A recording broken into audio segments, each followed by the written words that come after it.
Healthcare is going through this transition that I think has probably never happened before in my lifetime in healthcare. I started out in the 70s in healthcare in 1977, and I can never remember a time of things moving as fast as they are now. And it's not comfortable for any of us, really. It's certainly not comfortable for me. Most importantly, I'm not sure it's comfortable for our patients. We're under these extreme financial pressures to do more and more and more with less reimbursement, less resources. What are we supposed to do? Most of us went into healthcare to take care of people. That's becoming harder and harder to do in the ways that we'd like to do it. The framework in which I'm trying to have Dartmouth Hitchcock and hopefully yourselves be involved in is, how do we create a sustainable health system? How do we create a sustainable health system? Sustainable health system, not a healthcare system. I purposely did not frame it as a healthcare system. Because theoretically, if we were really good at what we did, people wouldn't have to come to see us. They'd be healthy. But we don't necessarily have our mind's eye on the population that we actually are supposed to serve. We're thinking about the people who come into our health care systems and what we can do for them. I'd like you to think about those words, creating a sustainable health system, because that means to me we have to work together. And some of you know we recently joined as an affiliate of the Mayo Clinic. Why would we do that? Well, why we would do that is because I actually think the healthcare system is going to shrink. I think there will be 10 to 15 major health systems in the United States. Right now there's over 5,000 hospitals. That's not sustainable, creating a sustainable health system. And when you think about the values that I just talked about in creating a sustainable health system, and I look around the country of who has the same kind of values we do, I think here in the North Country and at Dartmouth Hitchcock, it's the Mayo Clinic. The patient comes first. They're really good people with really good hearts that have the same values. And that's hard to find, because everybody gets locked into the finances of healthcare. How much money we can make, how many things we can do, how many programs we can build. That's not creating a sustainable health system. I think if we want to create this sustainable health system, we have to work together. An accountable care organization means that we're accountable for a population of people, independent of who's paying for those people. So if the population in your community, I don't know, what's the population here? 30,000 in our service area. So say 30,000, you have how many payers? 3, 4? Handful, yeah. 3, 4. So you're accountable for 30,000 patients, let's assume. And you're accountable for their total cost of care for 1 year. So I don't know what to spend on 30,000 patients is. Is it $80 million. 80 million? So let's just say $100 million. So you have $100 million to spend on this population. How do you do that? How do you keep track of that? Some of them get treated here, and then you send them to Dartmouth Hitchcock, which is a little more expensive, and our cash register gets a little higher. And for the individual patient, Steve, is it about $20,000 a year for Medicare per person? 10 for Medicare. Huh? 10,000. 10. So it's 10,000 for the average person for Medicare, about $10,000. So if you go over that $10,000 per person, who's going to pay for that? In an accountable care organization, that 100 million or 10,000, we're accountable. We have to manage the population within the dollars we have available. It gets to be like a capitated system in some ways. There's X amount of dollars, and you're responsible. In fact, this remains in fee-for-service, and they just control the growth of that fee-for-service. Eventually, I think we'll get to more capitated kind of systems. And I guess I would say you don't want to be left out. The other thing I would say is you probably can't do this on your own. You can't afford it. It's expensive for us. It's hard for us to do. And to give you an example of that, one of the most important things in this new world will be having the data, the information to understand what's happening to your patients. Most of us fly blindly. Doctors, I just take care of my patient. I'm not thinking about what it costs. I'm not thinking about where they're going next. I'm thinking about what am I supposed to do for that patient in my room today. So we need systems that help us monitor that cash register and the quality of that care across wherever your patient goes. That's really expensive. We spent $80 million on our new IT system. That's the initial spend. We may not even be able to afford we're a $1.3 billion organization. We may not be able to afford the way we have to grow that system for the business side of things.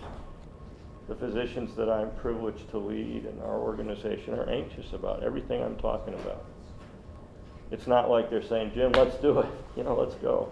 I get what you're talking about, it's crystal clear to me. No, it's not crystal clear.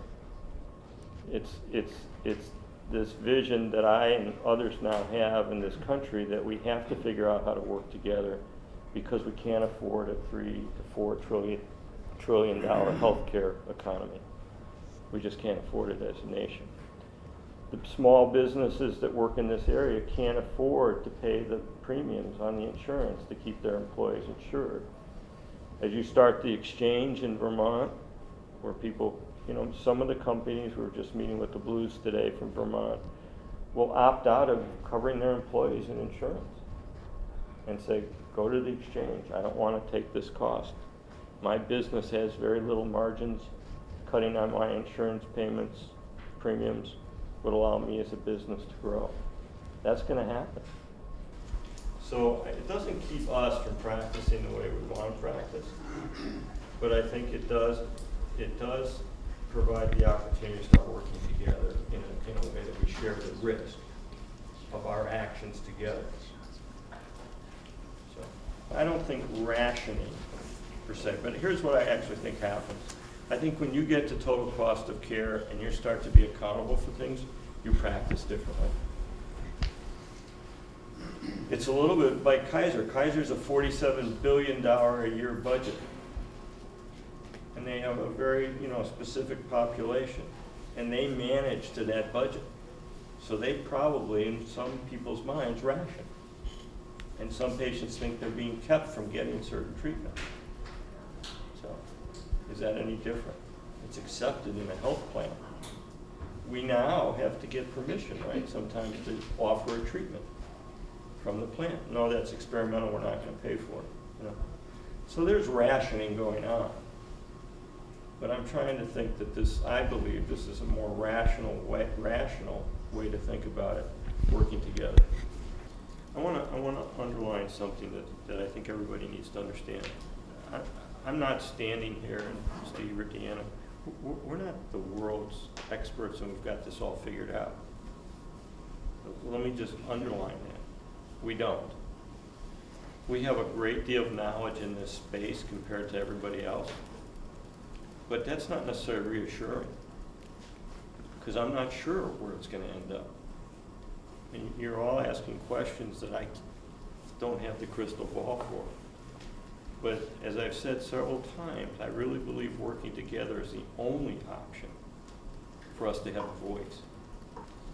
To the benefit of our patients in creating this sustainable health system, I believe we need to be on the same page. That's trusting that we're going to try to help each other.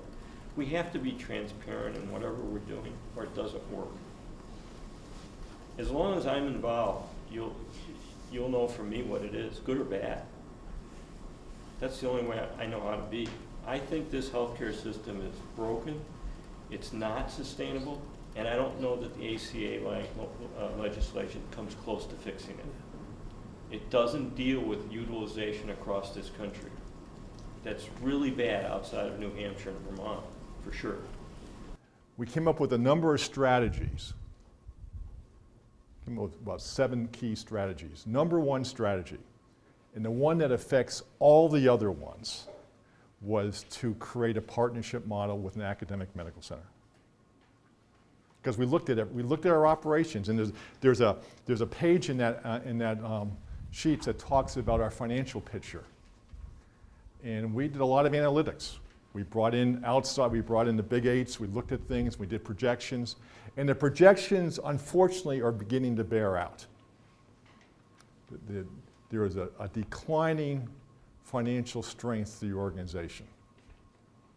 Now, we've had 2 record years in a row financially in 2010 and 2011. 2012 is beginning to see the diminishment of that operationally. 2013 is continuing that, the budget is continuing that diminishment. And we feel that, and we have a few years, but we are going to hit the wall. Rates are coming down, volumes are coming down, expenses are going up, and we know we have to change the model. And one of the key things we thought is, how can we meet our strategic initiatives? What's the best way of doing that? And the one driver was, and this was tough for the hospital board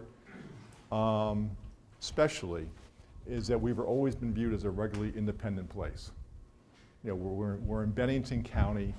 You know, we're kind of isolated there. We're in that southwestern corner. We're 5 miles from New York, 12 miles from Massachusetts, but we have our own little system there. Our catchment area is about, the county is 42,000 people, but the catchment area that we draw our business is about 80,000. You know, the feeling was by our board is that we're big enough, we have enough pieces to the pie in terms of services that maybe we can just kind of go it alone. And I will tell you, we went through a lot of dialogue, discussions, and we can't go alone. Now, every community is different. Our decision was that an academic center would help to drive our other strategic initiatives. You know, I'm looking right now at a price tag of you know, a $10 million IT system. You know, we're not we're a $165 million operation. We're not much bigger than you are. And the thoughts of having to underwrite those on our own, recreate things, is frightening for a hospital of our size.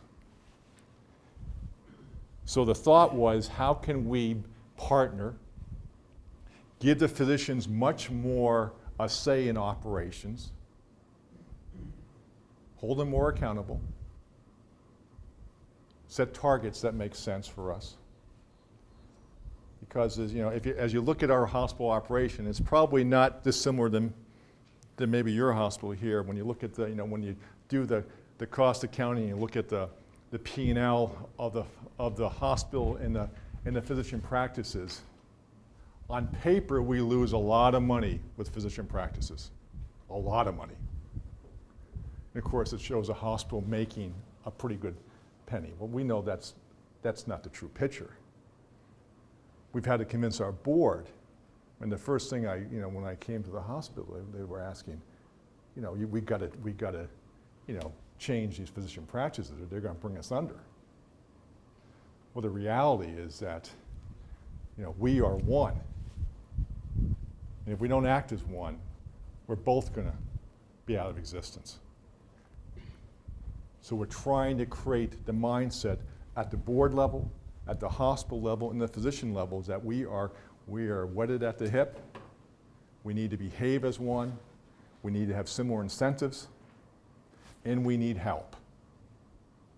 Because we don't have the financial resources, the intellectual capital that's going to be required to live in a new world.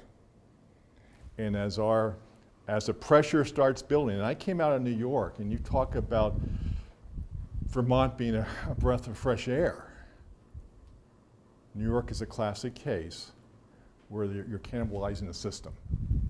And the physicians are battling with the doctors, battling with the hospitals every day, competing. The hospitals are battling, and everyone's losing except the insurance companies. Insurance companies have the highest margin in the country in New York. So the philosophy has been work together.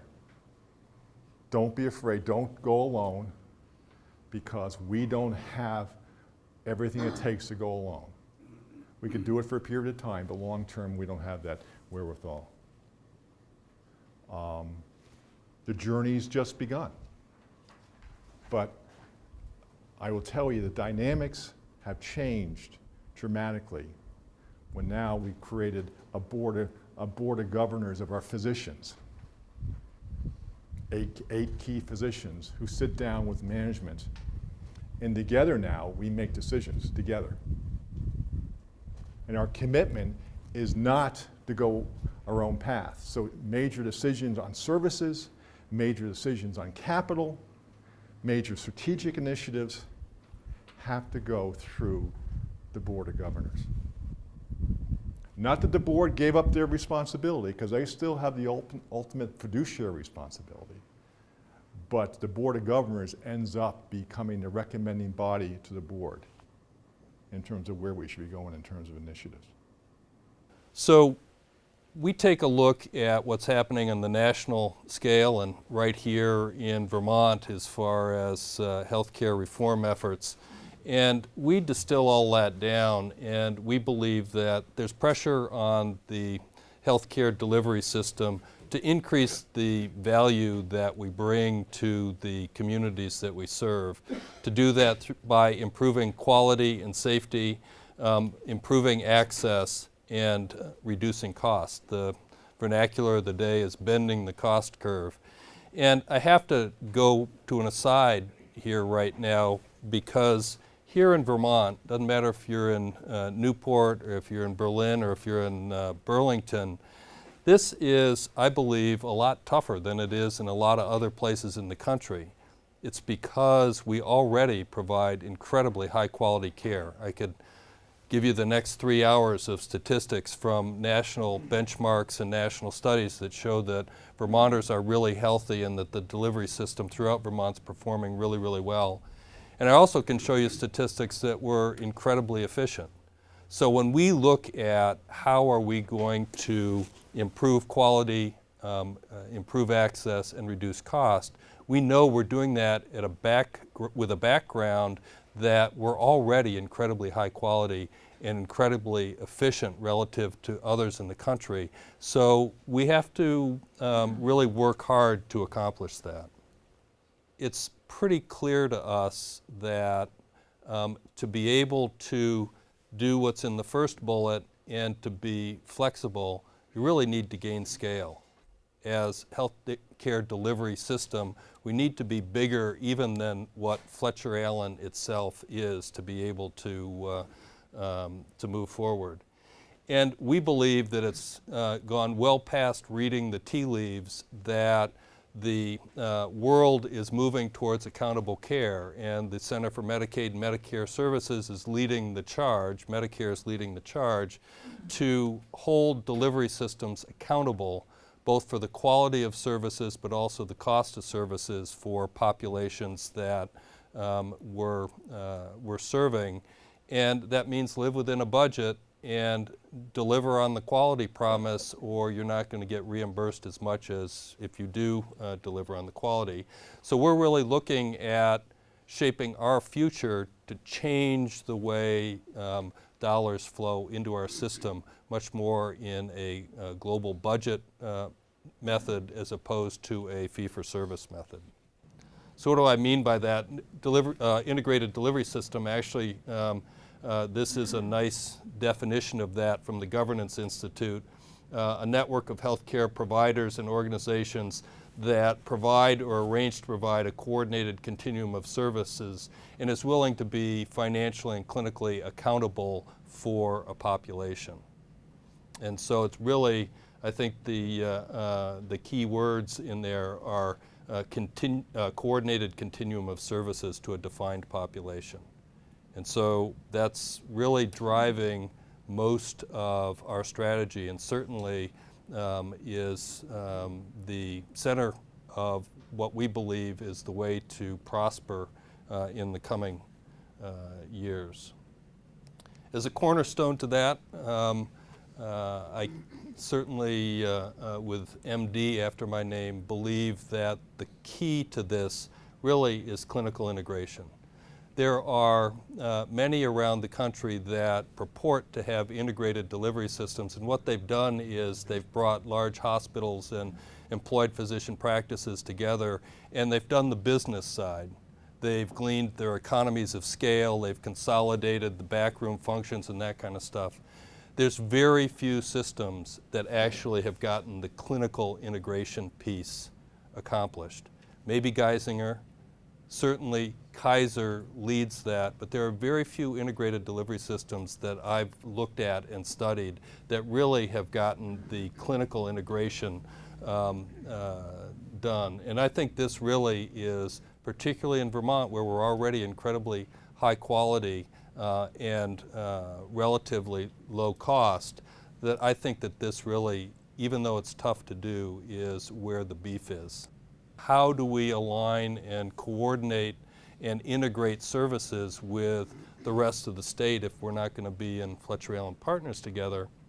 Well, the alternative or a complementary strategy is to develop provider networks, and that we integrate through having contracts with payers to care for populations of patients where over time we increasingly become accountable. We take some financial risk, well-paced so that we don't take too much too soon, and we take accountability for the quality of the services we provide and the access to services. And if we're together responsible for the delivery of care to that population, then that provides a very strong incentive to coordinate the care and collaborate so we can provide the highest quality care most efficiently. It does require significant infrastructure, IS infrastructure, a administrative backbone that allows groups of physicians to get together and other providers around how to care for certain patient populations. And when we put that together, Dartmouth and Fletcher Allen came together and formed a limited liability corporation because we needed a tax ID number actually to apply. And we wanted a place where the two organizations could come together because we felt we could get some economies of scale if we jointly built the infrastructure to support the network providing care to Medicare beneficiaries together rather than having everybody build their own pieces. So we put together the application. It went in September 6th, and it actually was fairly gratifying. All of the acute care hospitals, critical access hospitals in the state, and their employed physicians came on board, except for Porter, and they have some very specific issues why they wanted to wait 1 year. We have 2 of the 8 FQHCs. We have either 6 or 7 rural health clinics. All in all, we have almost 300 primary care physicians that are part of the network. And of the 85,000 or so Medicare beneficiaries in the state, we think that there'll be close to half of them that will be attributed to us. So we'll have a fair population. And over 3 years, Medicare treats all of the providers from a reimbursement perspective exactly as they have before. It's fee for service. And what they do is they take that attributed population and they average over 3 years what was spent on that population. And then they trend it forward by what they predict the national growth will be, the national trend. And if the delivery system, the network, spends less than that, we get half of those savings to share back with the providers that delivered the care. So it's a way to do accountable care with training wheels. This, I think, is part of the driver for the Green Mountain Care Board. And this is not overly an advertisement for our type of care, but what this shows, and this is the state's own data for 2011, and it comes from their report card. You can get it right off the Green Mountain Care website. And there's different shades. And it's a risk-adjusted payments per member per month by hospital service area. And you can see these are the lowest adjusted per member per month hospital service areas. And you can see the dark blue, and you're one of those, is the most expensive, and then there's all shades in between.